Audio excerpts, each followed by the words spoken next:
Tara, gawa tayo ng healthy power boost shots that are rich in retinol, collagen, vitamins, and minerals. Kaya ni-ready ko na ang mga fruits, apple, orange, lemon, carrots, cucumber, ginger, at meron akong honey dito.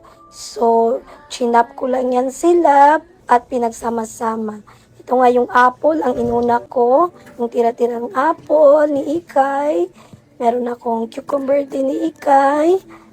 Iniwa ko lang ito maliliit na cubes, no? At saka yung ginger, carrots. Ang mahal na ng carrots sa market, kaya ito lang konti lang nilagay ko. Rich in retinol. So, yan. Hinalo ko rin sa aking i-blend.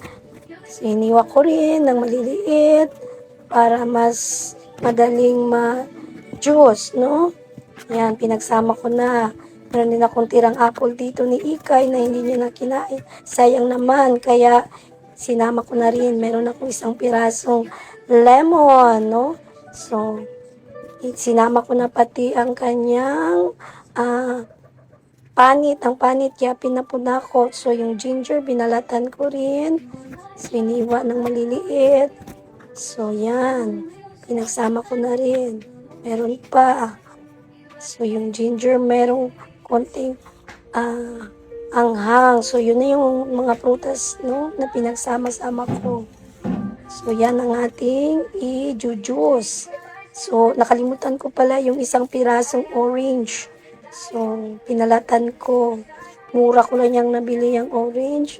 I think 15 peso or 10 peso. So, sinama ko na rin. Ayan na nga. At bilhin ko na. Ginus ko na. So, easy to do it mga kasweetie. So, nag-mix-mix na yan lahat. At pinagsama ko na. Halo-halo na.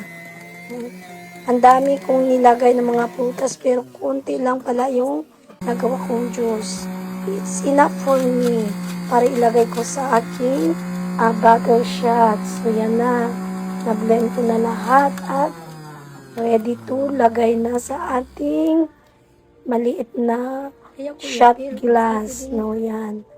So, nilagay yan ko muna ng honey para mayroong sweetness. Yung natural honey yan, nabili ko sa Gaisano, yun. Nilagay na natin sa power shot glass na nabili ko sa Shopee. Lalagay ko ang link dyan sa comment section para kung gusto nyong umorder, maka-order din kayo. Hindi naman sinabi kung ilang daming juice ang inumin natin every morning. So, ako, isang shot lang yan every morning before meal. Kagigising ko lang, mag-toothbrush lang, mag-alimugmug ako. Tapos, yun na, isang shot ang iinumin ko. Napaka-healthy mga kasweetie. Yun, enough lang yung nagawa ko para sa 6 na pirasong mini shot glass. So, tingnan nyo naman. Ang cute talaga ng bottle. And yan, lalagay na natin sa ref. At ready palamigin. So, mayroon na akong iinumin for 5 days. Good for 5 days na ito. Okay.